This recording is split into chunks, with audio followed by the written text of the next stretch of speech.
Have you ever wondered why Cleo, Emma, and Ricky never trusted their parents with their mermaid secret? Even though it would have saved them a lot of inconveniences, like that time they had to pretend that they were sick because it was raining outside, and then that turned into a huge shenanigan because they literally had to call a doctor and they thought they had a very rare virus. I used to wonder that as well, but then as I was doing a video about Saint Bennett from H2O and I had to rewatch some episode, I was like, oh, I get it now. I wouldn't trust them either. And here's why. I'll give 3 reasons, and then you can judge whether you too wouldn't trust them or if you trust them. Starting from least terrible, which is when Zane and Ricky got stuck together on top of the building balcony, and she tells him, "My dad's the worst. Every year he forgets my birthday." But Zane won the Whose Dad is Worse competition because his dad took him to the South Pacific for vacation. And you may be wondering, how is that bad? Well, he left him there. He was like 10, and he had to go board a plane all on his own just so he can get back home. So yeah, Zane's dad is definitely the worst. This one is pretty bad. In episode 16 from season 1, Zane is acting really nice to Cleo and he wants her to give him access to the marine research. He agrees because he lies to her and said that he wants to help sea creatures. But in reality, he just wants to get more information on sea creatures so he can hunt mermaids. Anyways, everyone thought they were dating, without even bothering to ask Cleo before jumping to such conclusions, right?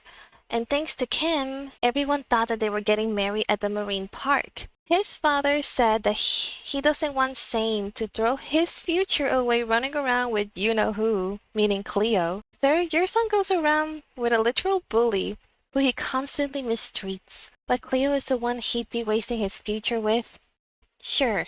Everyone was just overreacting to this whole episode, and thanks to her mother for spreading rumors as well instead of asking her daughter if she was dating anyone, and then grounding Cleo because she was out and about like she usually is, and they thought that she was with Zane and they were assuming many things about their own child. They were being ridiculous. Meanwhile, this whole time Zane was still hunting for sea creatures and Cleo just wanted to help a sick dolphin.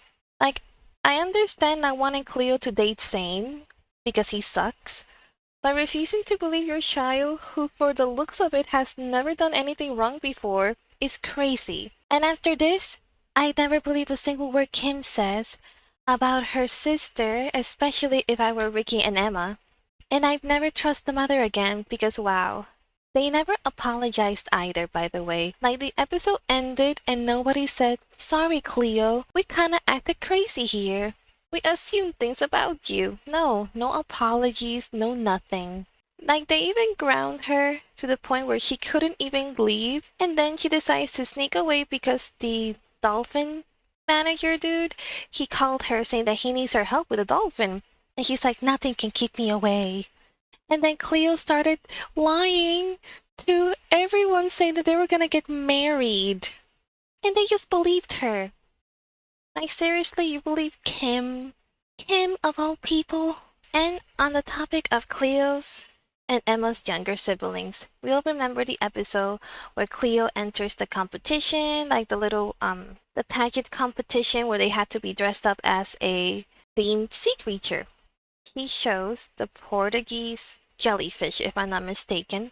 And Miriam chose a mermaid because she thought Cleo was gonna be a mermaid and she wanted to one-up her. In this episode, we find out that Cleo had a whole diary dedicated to her being a mermaid, talking about her powers, Emma and Ricky's powers, all of it. And Kim found it, and she immediately went on a witch hunt and recruited Emma's younger brother into exposing them. Like, girl, how much do you hate your sister that you want to put her in danger by exposing her by being a mermaid to everyone in public? She ended up humiliating herself, and then Cleo had to make up a story saying like, "Oh, this is just like fantasy, like we were told to recreate a fairy tale and I chose The Little Mermaid." He put her sister in danger just because she doesn't like her sister. And Emma's little brother followed suit just because So yeah, I understand why they don't want to trust their siblings with their secret. And in this one other episode, in episode 4 in the season 1, where Emma throws her annual slumber party, and Zane and Miriam decided to just butt in, even though they weren't invited, especially Zane, because it's an all girls party. Mrs. Gilbert, she invites them to stay, even though this isn't her party, it's Emma's party, and Emma clearly doesn't want them there. Because why? He's an old family friend, and Emma should make more of an effort. He's such a lovely young man, Mrs. Gilbert says. But like I mentioned in the Saint Bennett video, the amount of time he has harassed Cleo, not to mention the way he treats Miriam, which in his own words, Miriam is just the girl I let follow me around whenever it suits me. Clearly he's not a lovely young man, he's terrible. And the fact that your daughter feels uncomfortable with him there should be enough reason for you not to want him there. But because he's an old family friend, Emma is the one that has to make the effort to get along with him, instead of wondering why your daughter doesn't want him around there in the first place in an all girls party and supporting her. I understand why Emma doesn't want the Mermaid Club to tell anyone, even their parents with their new tales. I wouldn't either. It's just very clear that their parents aren't the most trustworthy people. And having a little sister like Kim is enough reason why you wouldn't want her to find out, because then she's gonna start blackmailing you. Because you know she's gonna blackmail Cleo if she knew that she was a mermaid. And we already saw how quickly Emma's little brother can turn on her. So yeah, we don't know much about Ricky's dad, but based on the fact that he can't even remember her birthday, which is like, how do you forget your own child's birthday? It's the same day every year. Like, if you're that bad at remembering, like, that's what calendars are for. You just write it down, like, have a piece of paper somewhere with all the important dates that you need to, like, add to the calendar, and then you add them. But no, let's just forget our child's birthday.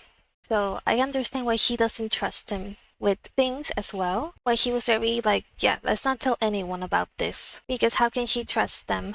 And we don't know where her mother is either. I don't remember if they mentioned what happened to her mom. As far as Emma goes, like I feel some people think that her parents are trustworthy because they all have good communication, but you don't know what her world is like.